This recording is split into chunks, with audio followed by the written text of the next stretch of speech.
Welcome to Psychology at Work. I'm Dr. Paul Brewerton, otherwise known as the Strengths Guy.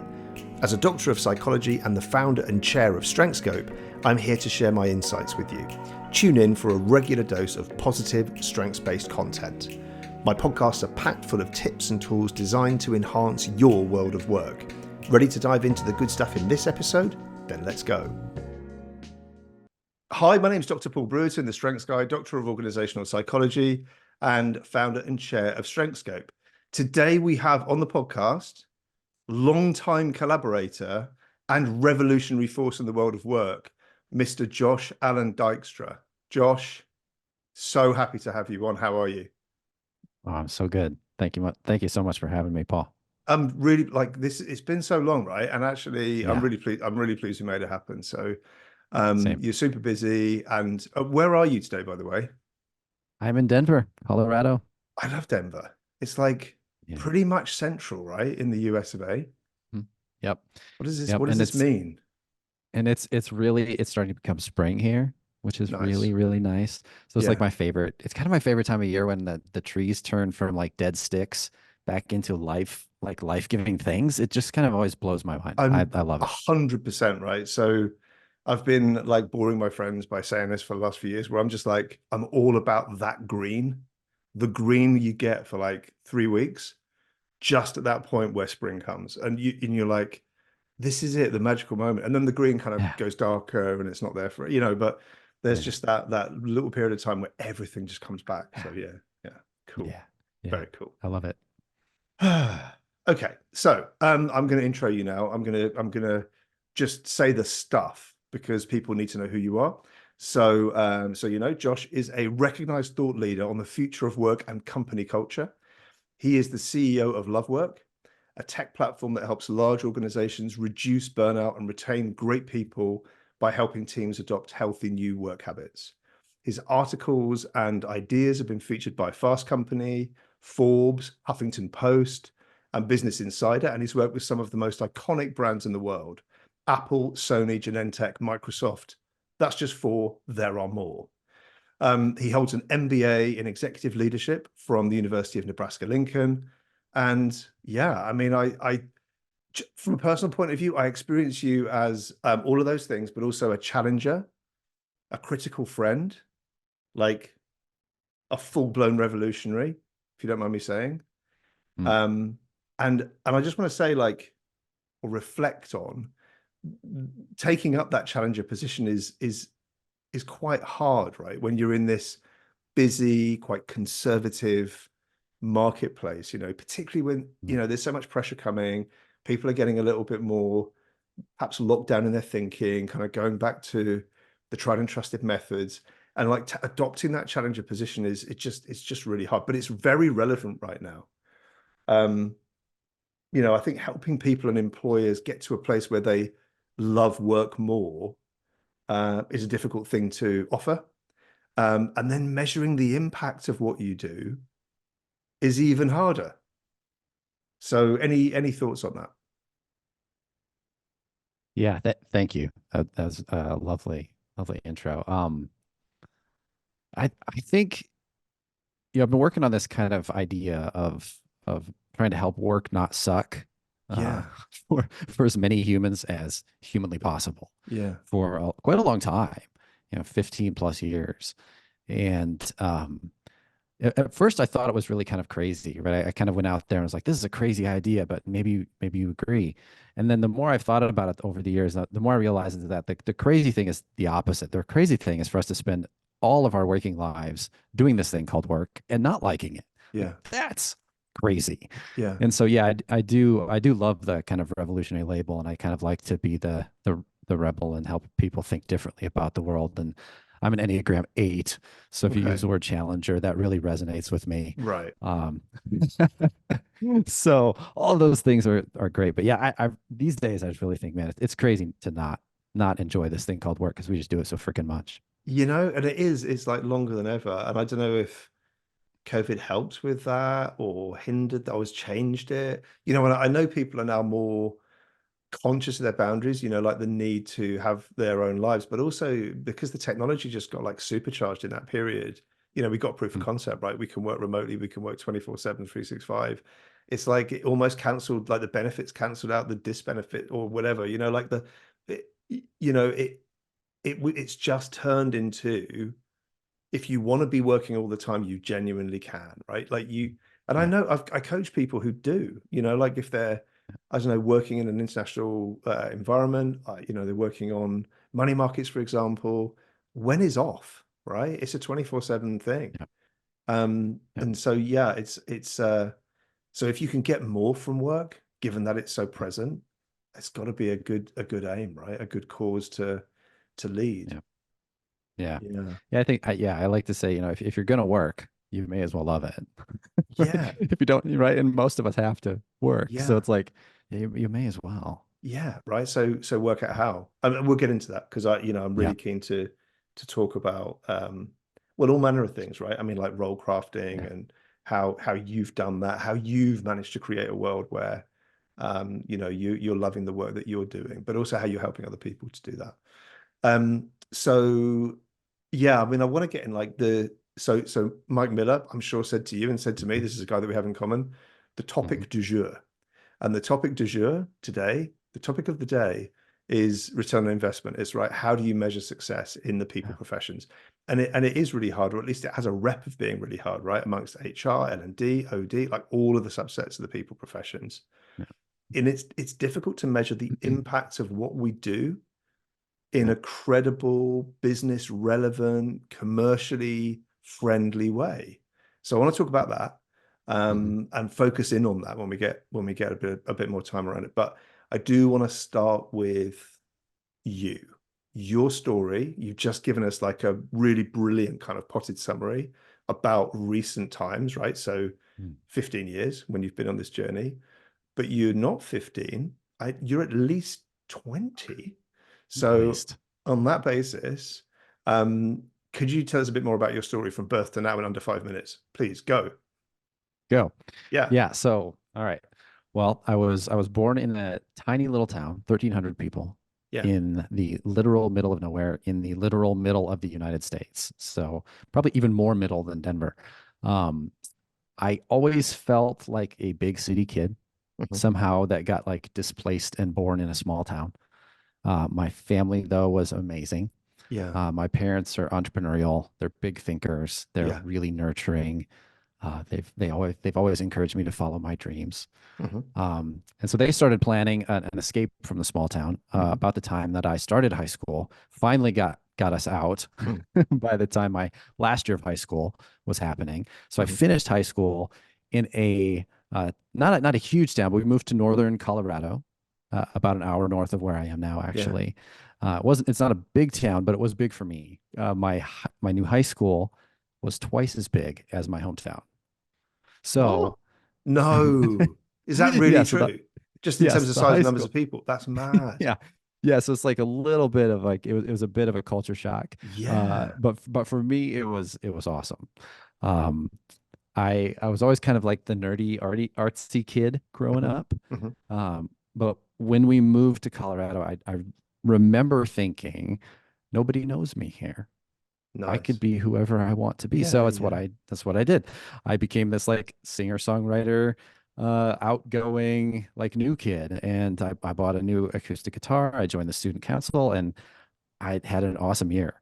Um, so finished high school and then wanted to move to the west coast of the US Mm. for college. Mhm. But I couldn't get enough scholarship money to go to any of the schools I wanted to. So I ended up going to a private uh, university in Denver. So that Mm. was the first time I lived in Denver. Mhm. I did college here, and by the end of that, my first year of university, I was in the school's kind of exclusive leadership program, and I Mhm. got chosen to lead the most visible music program in the school. So I grew up playing music, right? I grew up as Yeah. this like music guy. So I got chosen to lead this music program. I tripled it in size over the next couple years. Really had a great time in Mm. college. Um, but that's also kind of when I started fighting with the status quo and I Mm. started challenging things because Yeah. the adult director of this music program and me, we never saw eye to eye. So he fired me before my senior year, and that was pretty hard. Mm, Um, I then I got married really young after right after college, finishing mhm, college. Um, I actually lived in Martha's Vineyard, off the coast of Massachusetts on the east coast of the U.S. for this little, island. I lived there for a semester and then finished college, got married. We lived in Denver for a little bit, then decided to move to LA. mm, So back then I thought rock star was going to be my path in life, and my new wife was considering acting, so we thought Los mm. Angeles Yeah, yeah. seems like the right spot. So we ended up being in LA for about a decade. That's really where I would say we kind of grew up. Mhm, That's where I started my business. That's where our kids were born. mhm. Um, but then somewhere around like 2006, 2007, when we moved to LA, I realized I didn't want to do music as a career, but I noticed something, and this is an important point, Mm, mhm. is that I noticed uh, that most people don't like this thing called work. Yeah, But I was trying to figure out what to do instead of music because I was like, okay, no, I don't want to be in the music business, but I didn't know what to do instead. And so I yeah, started thinking about all these jobs I'd had as a musician, right? Because you work all these different jobs because yeah. music doesn't pay any bills. And so I thought about all these jobs, and I was like, man, when my job is better, my life is better. Mm, And when my job is worse, my life is worse, right? My manager sucks or the culture sucks, right? My life kind of sucks. It's mhm. like, so I put these things together, and then I realized, this isn't a Josh problem. This is an everybody problem. Yeah, Like totally. almost everybody has to work, but almost no one likes it. Yeah. And so this still that fact just still blows my mind, 15 years later. Maybe I'm just really stubborn, but I just refuse to believe that that's the best we can do. So yeah, over the last 15 years, then I've kind of done almost anything that I can think of to try to help work not suck. Yeah. Consulting, workshops, assessments. I published a book in 2012, did a TED talk in 2018. Mhm, A few years ago, got pretty obsessed with building technology to help work on this problem. mhm. And that's what love work is. So I think that brings us up to speed. Yeah, that's But those, amazing. those are the I think big, probably was 5 minutes, which is incredible. So thank you. Um, okay. I want to go to strengths now, right? Because we have yeah, strengths in common. Also because I'm the strengths guy, right? So I know you at Love Work, you talk about energies more than strengths. And I get that and I love that. I think exactly. I mean, that's our definition of strengths, right? It is about what energizes yeah, you first and foremost. yeah, Um, and I think it kind of overcomes the challenge around what do you mean strengths? Is it the dictionary definition? No, actually, we're talking energies here.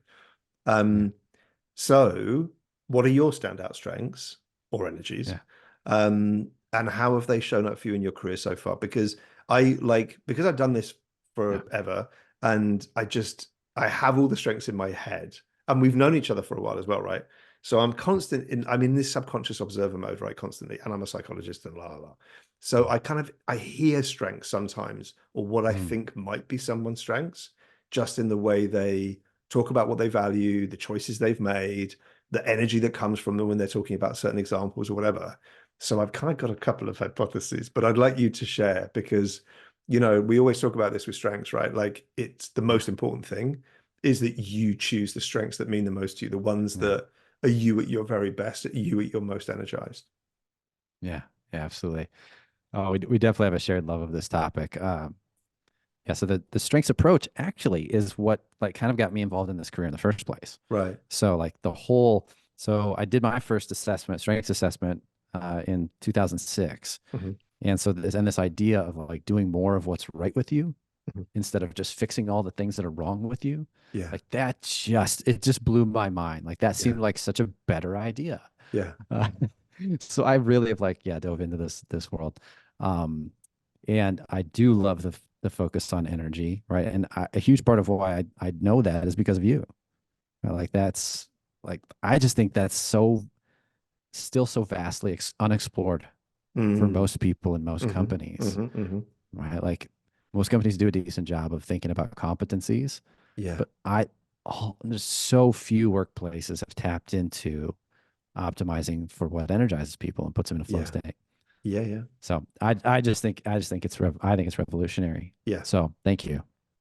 Um, did you want to guess some of my strengths, or do you want I me to mean, go tell you? I I just feel bad guessing, right? I tell you what, if you tell me, then I'll be like, yes, I thought so, because that's Exactly. far safer. It Um, is. but I have, yeah, I don't know. No, no, go on, because what do I know? Like you're the originator. You're you're the strength haver. Tell us. I bet you know what they are. Um, yeah, so the ones I picked, to talk about are strategic mindedness, Mm, initiative, hmm creativity, hmm self-confidence. Yeah, yeah, yeah, yeah. Where Right? does Like okay? those So that's cool. those are Where big does ones. does courage feature?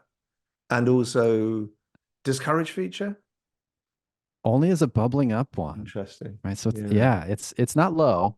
It's not low. Yeah. It's could be in my top 10. Yeah. Because I'm just wondering where that the rebel bit comes from, right? Like, Yeah. because I see the strategic mindedness, right? Because that's about it's global issues, right? Macro issues, and kind of trying Mhm. to figure out how on earth you could envisage and then make real a world where these things come to Yeah. pass.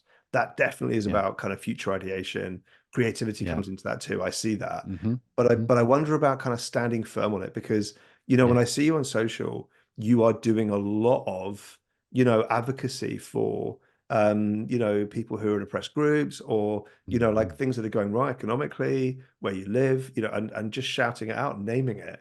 So I wonder what the Yeah. energy is that's kind of creating Yeah. that in you. Yeah. I would say it's probably a combination of the self-confidence. Also, like leading is one I didn't Yeah, mention. yeah, Persuasiveness is in my top 10. yeah, Enthusiasm yeah, is makes up there sense. too, right? So it's like Yeah, I think if you combine all of those things for me, that's kind of yeah, how I experience the energy of it. yeah, cool. Um, yeah. Tell me more then about the ones that you picked as your top strengths. Like how have they helped you pick a career path, kind of given you that guide, if you like? Yeah.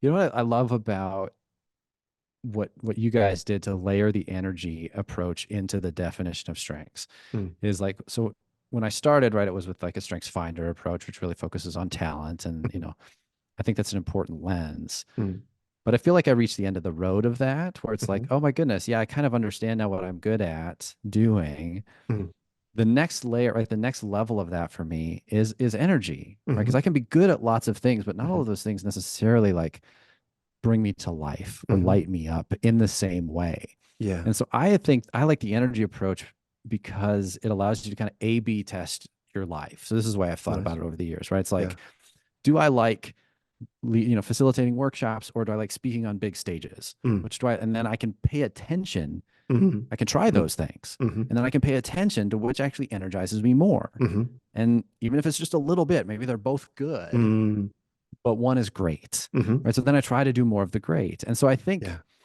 yeah, for me, that's kind of been the game of the last decade plus, is just like A/B testing my life, and Yeah. as much as possible, layering in more of the things Mhm. that I really love, that are the great things, not just the good things. Yeah.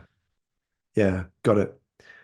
Yeah. Let's go to risk areas, right? Like, do any of your strengths get you into hot water? If they are overdrive risks and Yeah. like the drainer stuff, right? And I Yeah. know we always say you only got to really pay attention to drainers if they're genuinely going to sink your boat, right? If they're really going to Hmm. get in the way of your career or your role. Yeah. Um, but we all have to do some stuff we don't enjoy. And the trick is to not do so much of it that work ends Yeah. up sucking, right? Yeah. Along with other choices you need to make from a work point of view. Yeah. So yeah, just tell us a little bit more about your risk areas and how do you work on them also? Because like the strategies, I think Yeah. is or developing strategies is a really important part of that. Yeah. Yeah. We could absolutely talk like drainer strategies if we want to. But first I want to talk about overdrive, because I think I gotta give you guys props on this too, Paul, because like I think the concept of energizers and overdrive is Mm, one of the most powerful ideas I've ever learned. mm, Seriously. Like I am constantly trying to pay attention to this. And it's become more natural, right? Because I've been practicing now for like over a decade, but yeah. like trying to adjust my dial right around my need for details, or my Hmm. desire to be creative, or my Hmm. excitement around persuading people, right? Like Yeah. understanding how to like dial those things back Hmm. relative to the situation I'm in, I Hmm. think has made me probably like 1,000% more effective with others. Seriously. I'm Yeah. just so grateful for this idea. So thank you. Honestly, thank you for the gratitude. I agree. I mean, like when I'm Yeah. coaching execs, when I'm working in teams, I say the same exact thing. It's like Yeah. you get to a point where this becomes the main derailer risk in your career, in your life, day to day. And we Yeah. know, right? The more senior you get, the more experienced you get, the longer you're in your career, the less likely you are to be getting feedback on this. The feedback comes Yeah. from different sources to, maybe when you were being just told you need to do that differently, better, or that's a weakness, or work on that, or whatever. You get into Yeah. a management role or a leadership role, and people just assume you can do it, and they just, because you're the leader. So, like, Yeah. why do you need any feedback? You should know Yeah. by now. It's the Yeah. time you need it the most. But I think, we just have to be, you're right, like the strategies that you're talking about, like being really aware, being observant of yourself, Mhm. like just working on it, working the muscle to be able to be situationally agile, like that, it makes it lifelong, right? It Yeah. you never really truly master it. You can get really good at it, but you're never going to become a guru of it, because your life changes and something else changes and Yeah. something else shows up, and like there's another source of stress or challenge or whatever. A new challenge. Yeah. Right. And all of a sudden it's, oh wow, didn't expect that to happen with that strength doing that for me. Like, Yeah. Yeah. so yeah, I think it's super powerful as well. Yeah. It's just, and I'm just obsessed with the how of things. Right. Yeah. I think in our field and in many fields where we like to talk about the what of things. Like it's like, here's a new concept, here's a new idea, but Mm, like, how do I actually do that? mm, Right? And this is what love work is obsessed with too, right? It's the how. Like, mm. how do I actually be more emotionally intelligent? Right? We all Yeah. know we need more leaders with higher EQ, right? Like Yeah. that's pretty definitive. Yeah. How? Right? And I love Overdrive because I think it really gets into the how, right? It gives Mm, me some tangible handles for to be, mm. to be able to know what to do differently. Like Yeah. I'm gonna put my focus to this part of me instead of Exactly. that part, right? I'm gonna, Yeah. which balances me out Yeah. and helps me show up in a more effective way. So Yeah. I love that. Yeah. Thank you. Right. I think it's time for the topic du jour, which Okay. is ROI, or return on Mm. investment. Um, can you just like give us a bit of territory mapping? Like, do you think it's important? I mean, like, is it important? Why is it important? But yeah, just how would you kind of intro it? Yeah. Yeah. So I was thinking about this question and talking about, ROI. That the Mm, first thing I wanted to bring up is kind of level set around measurements hmm in general. hmm So I am definitely an idealist at heart, mm, but especially as I've gotten older, I think I've learned to become really intensely pragmatic hmm about my idealism. hmm If we want to create a better world, like actually for real, mm, right? Like inside yeah, the constraints yeah, of today.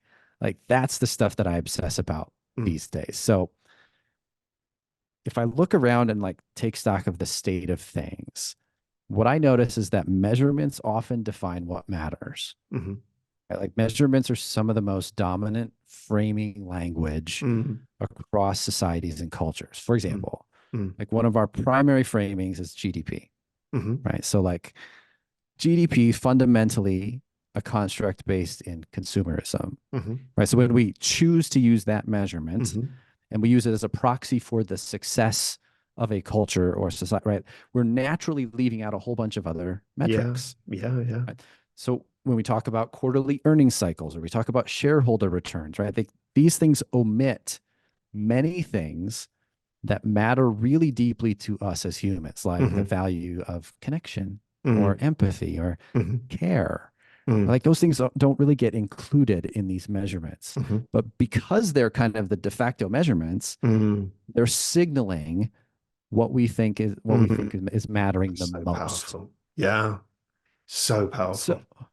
yeah, so I think if humanity, like if we are smart, right, we're gonna continue prioritizing building an entirely new field of measurements Mm, that's more inclusive of all hmm of the things that we actually care about, right? So hmm some of this is happening, We do have entities, we have countries measuring things like happiness or Hmm. well-being, and right. Hmm. So this is happening, Hmm. but I think we've got a long way to go Yeah. until that becomes the dominant frame of how we Yeah. organize the world. Yeah. Right now, Yeah. the current organizing story is kind of the profit centric one, right? It's a really That's good point. Yeah. It's and it really makes true. things hard. Yeah, yeah, it does. And it is the language of business, right? So, Yeah. and when I say business, that kind of excludes, other sectors, but no, because everyone thinks commercially, because we're all thinking about Hmm. survival, Hmm. from a commercial perspective, because that's the kind of foremost thing that people focus on. And you're right, it's because that's what comes our way all the time. It's these, Yeah. financial macro metrics that we're being fed constantly as measures of success. And Yeah. there probably is some value in trying to put a financial label on some of what we can do, but it's not all the story, right? So, Yeah. there Yeah. are these other softer elements, and Mm. soft is probably wrong. They're hard to measure. Mm. It's the hardest stuff of all, right? To get right, when it comes Yeah. to, are your people engaged? Are you going to keep them? Yeah. How productive are they? All of those things are much, much more difficult. But yeah, it is hard. Um, or is it? I don't know. Like, what do you think? Do you think it could get easy? Do you think it could be easier than we think it is? Yeah. No, I think that's a great inquiry. So I don't think it's any secret that at this point in history, we understand that taking care of people means a better business Yeah. over the long term, Hmm. right? We've had just decades of research on this at this Hmm. point. Like, Hmm. look at engagement research, look at the book Firms of Endearment, look at the work of Amy Edmondson in psychological safety, right? Hmm. Like, everything we study Mm. tells us if we optimize for energy and the well-being of people, Mm. everything works better over the long term, right? I think Yeah. anybody that's paying attention knows this. Yeah. Like, it's conclusive. Yeah. But then, like, I think you and me and everyone else that we might know in this space still struggles to sell this, Mm. right, as a Mm. benefit. Like, you and Yeah. I have kind of had conversations about this, right? Like, why is it so hard? And so I've been thinking about this too. And I think the problem just has to be something in the current system. Hmm. So, and there's maybe multiple factors here, but one I think that seems really important to me that I haven't heard talked about enough. Mm. And I think it goes back to these framing metrics, Hmm. right? So I think maybe the biggest problem is that our primary metrics are overwhelmingly short term. Mm. People are inherently long term investments, Hmm. right? So like compare a quarterly earning cycle, right? 3 months Hmm. long Hmm. Hmm. to a human career that's going to last 3 or 4 decades, right? Like, Yeah. these cycles are just completely misaligned, and Yeah. they both can't win. And so Yeah. what happens, I think, is that this misalignment, it puts executives in a really difficult position. Hmm. Like, so they, like, frankly, keeping their job in the short term often means emphasizing different things than Mm. investing in the long term, right? So you've Mm. got, so the Mm. tyranny of the urgent wins, Hmm. short-term metrics get prioritized, and Hmm. this means humans only get invested in when we see a major kind of labor-centric market cycle, like we saw a couple of Mm. years ago with the Great Resignation, Hmm. right? In that kind of cycle, everybody's like, "Oh my goodness, the burnout! Oh, we got to care about the Mm. flexibility, right? Because it's this big war for talent." But Mm. all of the other times, right? People who do what we do, we're kind of selling upstream Mm. into a system that's not really incentivized to listen to us, and Yeah. it's not really any person's fault, right? It's just kind of a really faulty system. Yeah. Yeah. Yeah. That's really powerful. So true.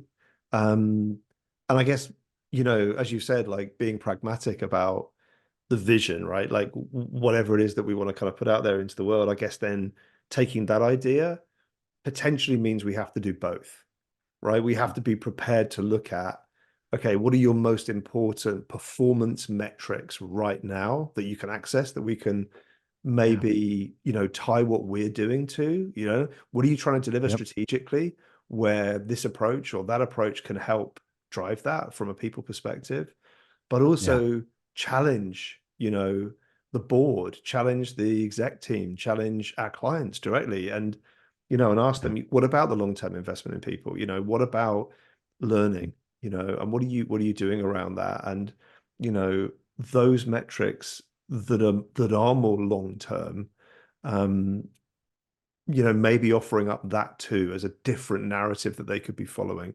But I think that dichotomy is probably the reason why the perception is that this stuff is so difficult, because Yeah. you then end up, right, with HR and OD people who are people, right? Primarily their focus is how do we get more from people? How do we help keep people safe and make sure they're engaged? And their focus there, but they know that that is not going to necessarily hugely impress the finance director unless, if they're talking about those metrics, unless it's to do with retention. And you're right, Yep. that's cyclical, Yep. because retention Yep. may not be an issue right now. Right. Actually, nobody's leaving because it's horrible out there and no Yep. one's going anywhere. So therefore, we don't Yep. need to worry about that as a metric. So that's the Yep. people metrics done, right? We don't need to worry about that Yep. Yep. until it becomes a problem again. And then we need to look at it. But actually, Exactly. that short-termism is the problem, because if you I were think looking at so. it all the time, if you were seriously paying attention genuinely to engagement and recognizing that that in itself is dynamic, that changes over time, with people's experiences, it changes by generation in terms of expectation. It changes because the context that we're all in changes, right? Mm. But there are some core things you can do well all the time that will continue to Mhm. drive engagement in a way that is going to create long-termism for you in the way that you're managing people. So Yeah. it is tough. After my question was like, but can it be easy? And I think you've kind of you've made the case that it probably isn't actually that easy. But maybe you can like pop that and just go, no, I think it's these two things. Yeah. These are the things that needs to be measured. I don't know. Yeah. Well, I mean, I do think like that it is challenging. It's challenging, but like on the one hand, though, executives could fix this pretty quickly, right? It's like Right. it's a positive thing about using the kind of hierarchy most organizations do, right? If someone Yeah. with enough authority wants something done, it moves fast. Yeah. True, So true. like really what we need are senior leaders to step in and support this work in an ongoing Mm, way. And mm, if they did, and if they kind mm, of, but I do, and I see the challenge there, right? Because they're often being measured on their short-term performance, mhm, right? So that's the rub, right? But mhm, if they were to step in mm. and support this, it would happen. Um, right. I think we're seeing more chief people officers Yeah. now. Yeah. Uh, I think we need to make sure that those people are being seen as the most important partner to the Mhm, CEO, right? mhm, For goodness sake, they don't report to ops or finance, right? Like nothing in an organization happens without people. So let's mhm. just prioritize them properly. So I think there are Mhm. things that can happen here. But yeah, there's until we kind of fix the structural problem of the short-term incentives being misaligned with the long-term Mm. investments, it's going to be kind of a challenge. Yeah, totally. So getting into the nitty-gritty, right? And I'm thinking about, some of the work that you've done that you've shared with me. Thank you. I think some of it is actually Yeah. on your website, but I'm not sure how, I guess people need to ask if they want to see some of that more detailed stuff. But I hope they do, because it's really, really Yeah. powerful. So, you know, something that really popped for me was Colorado Healthcare System Cardiology Unit, right? Because Mhm. there's this qual and quant. This is getting a little bit techy, right? But there's a qualitative and a quantitative component to the way that you looked at ROI, which in a way, I suppose, is speaking to this quandary. Mhm. Where you've got the more people-centered in the language of the organization coming through the qualitative. The quantitative is designed maybe more to appeal to, the technicians, the people in the organization who need to be influenced to continue with the project, or to see what value they've had from the expenditure, right? Which is what all this is about. So could you talk us through that a little bit in terms of, what you did, Yeah. how you did it? Yeah, for sure. Uh, yeah. So one of the things I'll say even before we get into some of the results is like this is one of the things that was just night and day different for me as I moved from more of a service-based business into the tech product business. Mhm, Right. When I was doing consulting and certifications, right, the most I had to worry about measuring was kind of like the feedback form mm, after the training event. mm. But when you're a tech company, right, the default expectation is that you measure everything. Yeah. And that's not to say that tech companies measure the right things. I think in Yeah. many cases they don't, Yeah. but the expectation is that you're somehow measuring it all. Yeah. And Yeah. that expectation itself is probably a little crazy. So we decided pretty early on we were going to not measure everything. We Right. decided organizations kind of already have too many what we call vanity metrics Hmm. around some of these things, and it kind of just Hmm. buries people in data. So we'd only focus on key leading indicators of things we know organizations want. Hmm. So more engagement, hanging on to key talent, productivity, performance, that kind of stuff. So our driving question was, what are the practices that create those outcomes? Hmm. And so we decided to measure just those. So we ended up Hmm. with just a few questions around burnout, a few about psychological safety, and a few Hmm. about energy intelligence. Hmm. And so what we discovered is that from just those three categories, an organization moves the needle on all the other good things they want. Hmm. So we did a meta-analysis study on the examples you used, plus a bunch of others. So over our first kind of 18 months of paid customer stuff, Hmm. pilots with Love Work, we went into 11 organizations, 18 teams, approximately 600 people, ton of different industries, from healthcare, like you mentioned, to tech, to market research, to insurance, and discovered that our practices moved 96% of these measurements in a positive direction in just 90 days. So that was cool. Then we did a control study with a couple hundred people. Some were doing Love Work, some weren't, and got some pretty cool deltas off this Yeah. study. So, for example, in psychological safety, there's just like this clear fork in the road. The control group got 5% worse over 90 days, and the Love Work group got 5% better. All right. So it's just like, all right, we've got some practices that matter. And that was what we really wanted to figure out first. But then I think exactly to your point, right? So you've got these quantitative things, which are really cool to measure. But then the qualitative stuff might be even more meaningful, right? So like the Yeah. comments that we get from people, right? They say like, this creates huge shifts in our communication, Hmm. right? I'm noticing higher energy levels throughout my day. Mm. I have better mental clarity. Mm. It helps people perform better, right? Like these are little things that aren't little. Yeah. And Yeah. Yeah. right. And just because they're qualitative, right? It doesn't like it's actually maybe some of the more meaningful Yeah. I agree. things. Yeah. Right. And it's just because it's not included in Yeah. GDP doesn't mean No, that it look, doesn't matter. I'm such a qual advocate, right, when it comes to research, particularly Yeah. in organizations, because, and actually it's interesting, it's just taking me back. So this came up in some team meeting we had the other day, and someone said, "Oh yeah, Paul wrote this book on organizational research methods, right? It was published in 2000, right? So it's like 24 years ago this." But I remember Yeah. writing it and being very conscious that there wasn't a huge amount out there on qualitative research, and it definitely Mm, wasn't as, the focus was more on quant. And there's all, yeah. because there's all these stats you can use, and because that then becomes, and that's the framing, right? If Yeah. we can get a number on it, if we can get a Yeah. number on it, somehow we can control it better. But actually the Yeah. qualitative data, the thematic analysis, and now these days with, if you want to use AI tools, there's a lot of them about, right? That's a Yeah. lot easier than it used to be. And I was in that Yeah. thematic analysis solo as a researcher, just having to sift through, being very conscious of my own biases, as I'm like, but I'm a human doing this. But Yeah. now, Yeah. AI may have bias as well, but at least it's quicker, and you can Yeah. kind of go back and double check and all the rest of it. But I think qualitative is just Yeah. so powerful because you have the language of the Yeah. organization or the topic, and it just brings it home. It's like, here's a number, it's 4.4. Okay, Mm. that's good. Is it?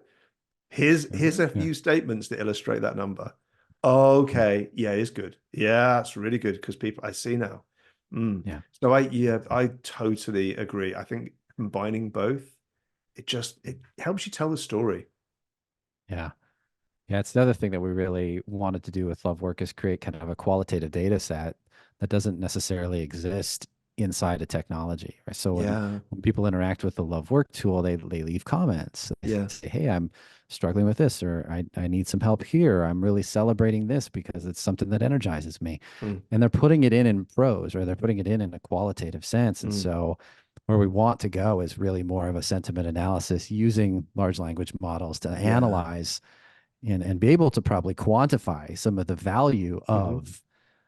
of this more qualitative stuff, right? I Hmm. think we'll get there in the next Mm, 5 years, mm, especially with LLMs and AI. mhm. Uh, like you said, it's really good at that kind of stuff. Yeah. So I'm excited for the future Yeah. of those kinds of measurements. Yeah, definitely.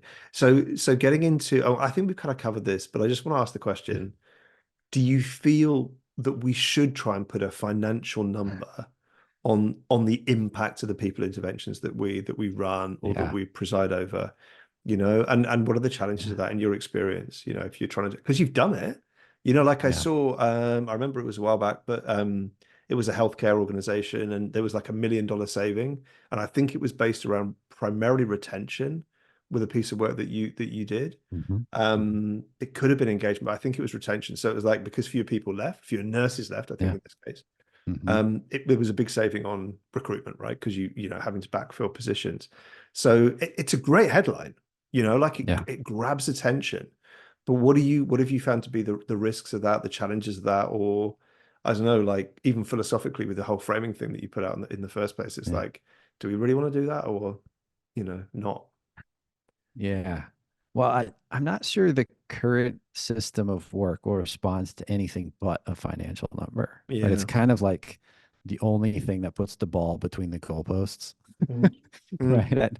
So I think we've got to find that, but I think there's big challenges with that too, mhm, right? Because of the misalignment thing, right? There just mhm, aren't enough incentives in the systems for leaders to prioritize this work, even if they want to, mm, right? And I think that's a big problem we really need to structurally identify and deal with, mhm, because our systems are misaligned from serving people mm, and really serving our companies over the long term, right?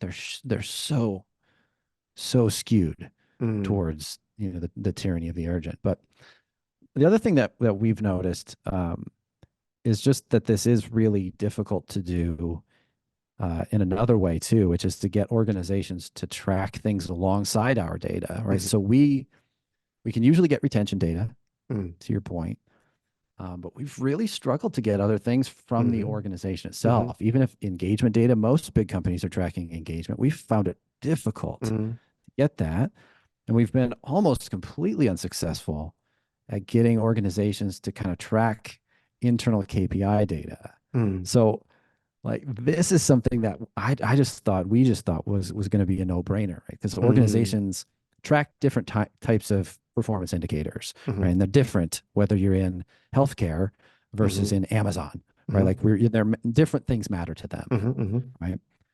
But we figured, man, they got to be measuring something. mm, And so if we can get access to the things that matter to them, mm, and then just track them alongside our mhm, data where we're measuring, burnout and mhm. psychological safety and productivity. Yeah. We just track these things alongside each other. We'd be able to show a really clear Yeah. use case for how Yeah. these things move along with each other. Yeah. But man, it's been hard. Mm, It's like the bureaucracy of the organization actually prevents us from getting data that leaders want us to show them. mhm, Um, So I'm thinking about this. I'm like, maybe it's because that data doesn't really have a clear home in the organization, right? Is this mm, IT's domain? Is this HR's domain? I'm mm, not sure that we're really super clear about where people ops and data analytics on people really lives mm, yet. mm, So I think that's maybe one of the challenges. mhm. Um, and then, of course, just because short-term things are prioritized, this kind of work kind of naturally falls to the bottom of the to-do list because Yeah, it has to happen in the spaces between all of the other work people have to do. for So sure. I wonder if yeah, I think there's, there's some challenges. yeah, I agree. And I wonder if maybe that's one of the screening questions we ask, right? So we go in and, we're like, what's really important to you? And they're going to answer, whatever's the latest thing in the strategy, whatever the focus is it profitability? Is it productivity? Is it retention? Whatever, whatever. But then maybe the next screening question is, okay, of those, Mhm. which are the most accessible metrics that we can genuinely get access to, right? Yeah. And Yeah. maybe we'll come back next week and find out, because you're going to go find out internally, right? Yeah. Because it all seems accessible, but then when you start asking, some of it's really hard to get to. Yeah. Um, and maybe that's what we should do, because we got to get practical. You're right. This is time consuming stuff. Most organizations, when they hear anything that sounds like research, unless they're a research organization, they're kind of going to run away from it, because it sounds like it's going to be time consuming and probably not give them a whole heap Yeah. back. And I Yeah. get that, because this stuff, you're right, it's relatively inaccessible, has been the whole time since I've been doing it as well. Mm. There's some rare, kind of exceptions to that. Yeah. Organizations that are they're very much metric driven, or they're measured themselves by government organizations, for example, right? So Yeah. they have to deliver X, Y, and Z metric in order to, get this rating, or, Yeah. survive to Keep the their next funding funding or round, yeah. whatever, exactly, Mhm. right? So in those cases, it's maybe a little bit easier, it's a little bit more surface accessible. But most organizations, you're right, it's not Yeah. clear whose it is. It's not clear how to get to it. What are the levels of sign-off required? Yeah, so I think there's something about the practicality of it that probably we need to screen for in those kind of Yeah. early discovery conversations. Yeah. Yeah. I think this is where your the chief people officer comes into play too, right? So as Yeah. that Yeah. comes about as more of a prominent figure, right? I think we almost need somebody like that who's in charge of all people ops and people analytics to Yeah. be able to clearly own this, just like your CFO owns your Hmm. financial metrics. Hmm.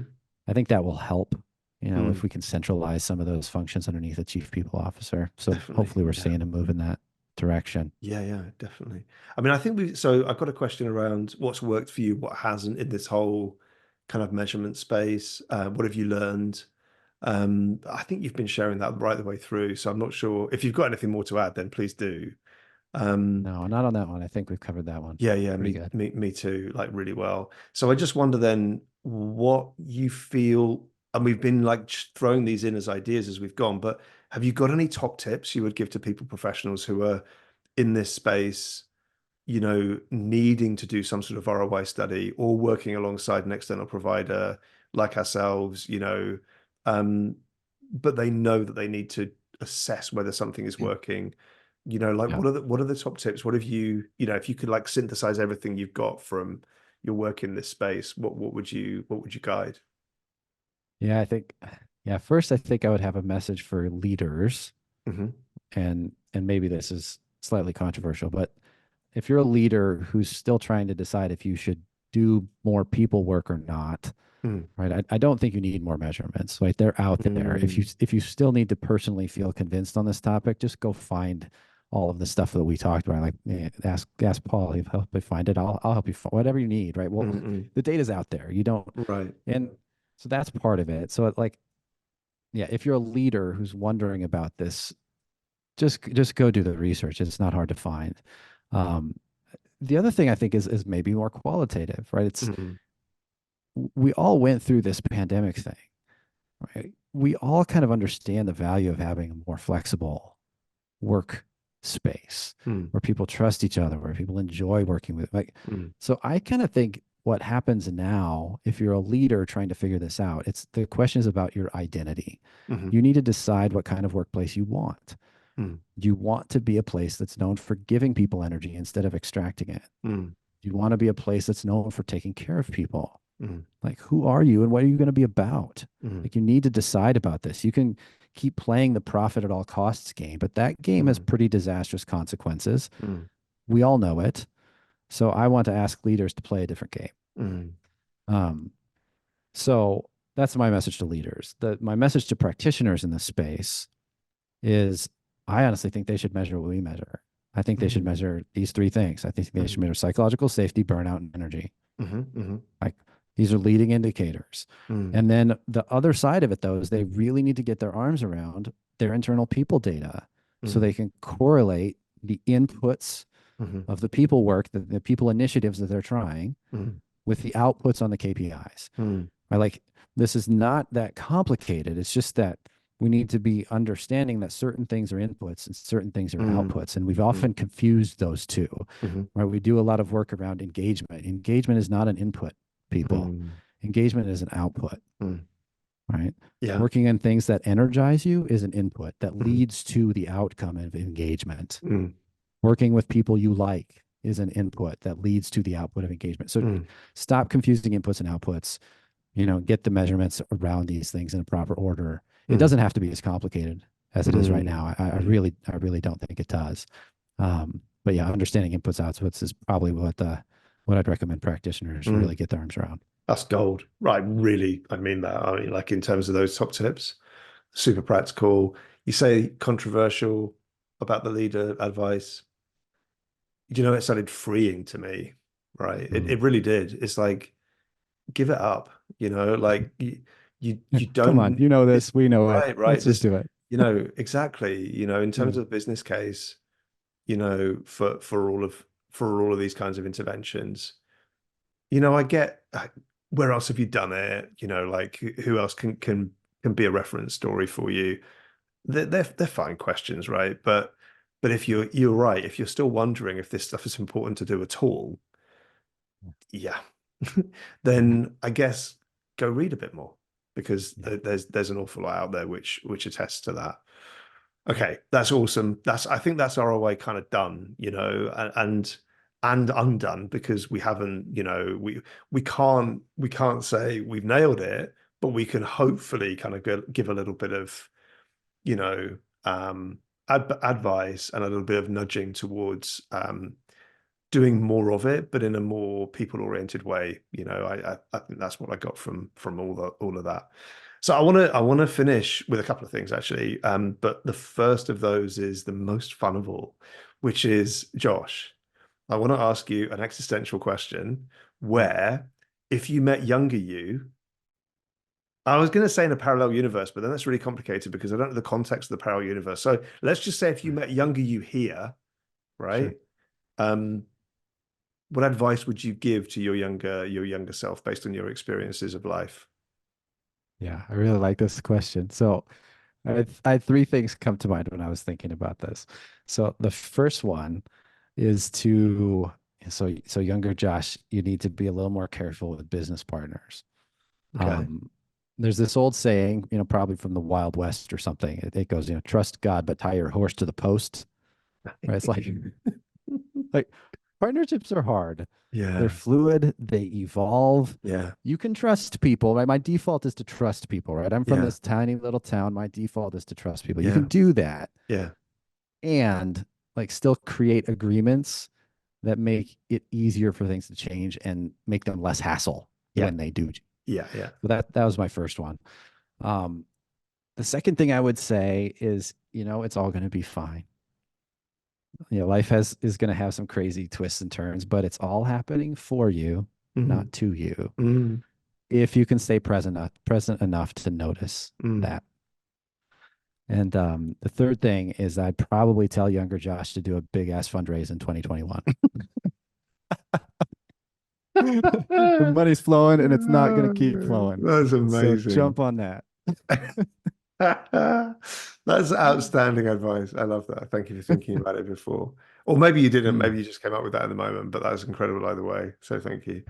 Right. Resources, right? So I'm always yeah. keen if you've got so you already mentioned the TED Talk, you mentioned the book, right? So in the show Mhm. notes, we'll put out links to both of those so people can find them easily. But is there anything else like that you've come across that you've just found so pivotal, right? So profound and helpful that you haven't written or said yourself, because like that's really important stuff. But Yeah. is there anyone else who's really shaped your thinking? Any other thinker, writer, broadcaster, whatever? Yeah.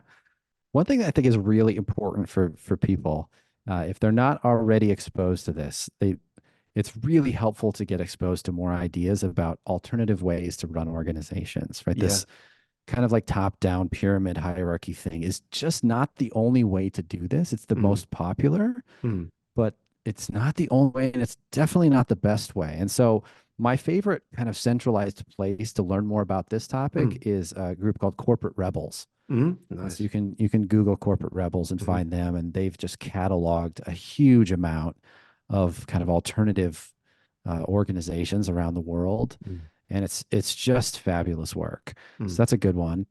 Um, I would say if you want kind of a better theory of organizational design, mm.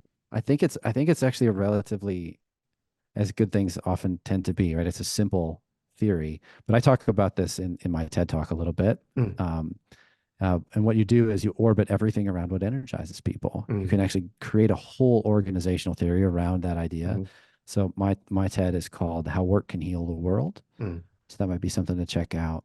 Yeah. And then maybe lastly, I just invite people to check out our podcast. We're actually Yeah.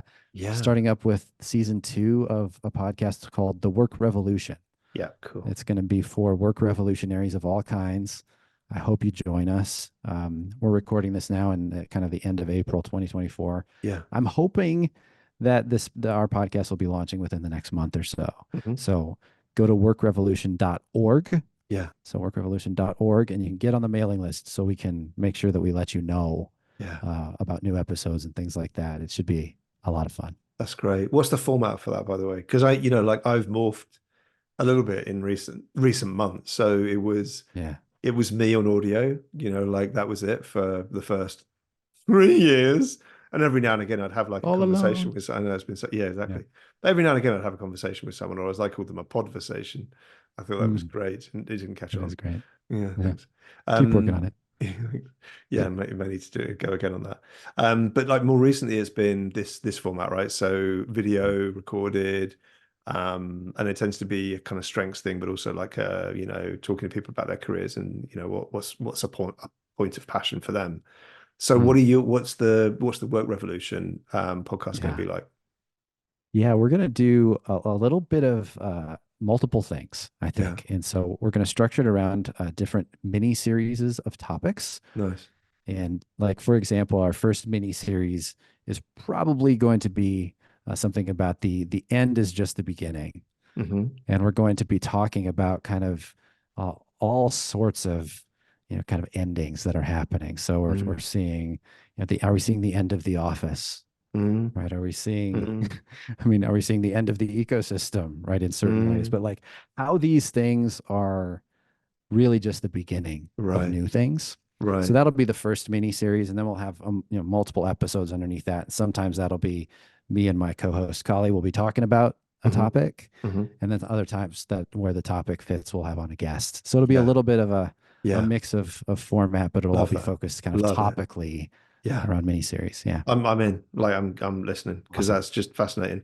And it's a different way of thinking about things that on the face of it might not seem so positive, right? It's actually, Mhm. kind of recognizing that it's renewing all of the time. Like Yeah. these are all cycles and there's positive and there's less positive, but yeah, stay present with it and just notice what's happening. Yeah, I love that. Yeah. Yeah. Thank you. Love that. Right. So best ways to get in touch with you. Like what are Sure. those? What are your faves? Yeah.